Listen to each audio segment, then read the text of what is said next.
कृष्णाय वासुदेवाय परमात्मने।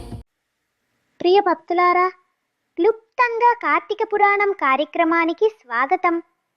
పవిత్ర కార్తీక మాసంలో ఇవాళ 24వ రోజు. స్కాంద పురాణాంతర్గత కార్తీక పురాణ ఆధారంగా ఈరోజు మనం 24వ అధ్యాయ వివరణ సంక్షిప్తంగా తెలుసుకుందాం. వశిష్ఠ మహర్షి జనక మహారాజును సభలోకి పిలిచి ఇలా అన్నారు: ఓ రాజా, ఈరోజు నేను కార్తీక ద్వాదశి వ్రత మహిమను వివరిస్తాను.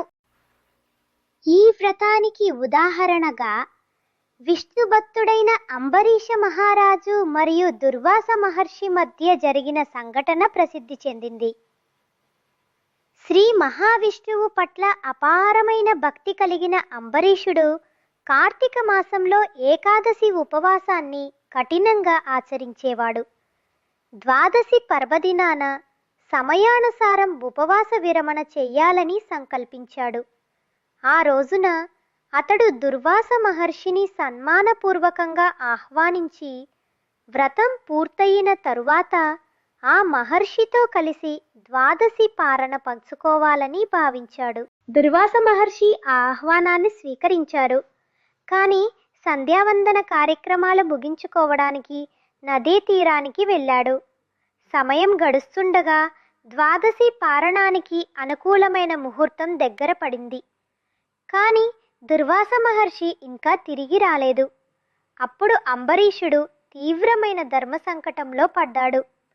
గురువు పైగా అతిథి వారి కోసం ఎదురు చూడకుండా భోజనం చేయడం పాపమే కదా.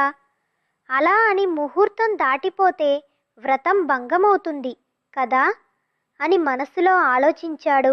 అతడు తన పండిత బ్రాహ్మణులను పిలిచి ఉపాయం అడిగాడు. ఆ జ్ఞానులకు కూడా ఎంత ఆలోచించినా ఏం చెయ్యాలో బోధపడలేదు. చివరికి అంబరీషునితో ఇలా అన్నారు: ఓ మహారాజా, మీ నిర్ణయం ధర్మబద్ధంగా ఉండాలి. మాకు ఈ సమస్యకు పరిష్కారము తోచడం లేదు. కావున మీకు ఏది సమంజసముగా తోచిన అదే చెయ్యండి అని చెప్పి వెళ్ళిపోయారు. వారి మాటలకు దిక్కు తోచక మనసులో తర్జన భర్జన పడి చివరికి అంబరీషుడు ఒక నిర్ణయానికి వచ్చాడు.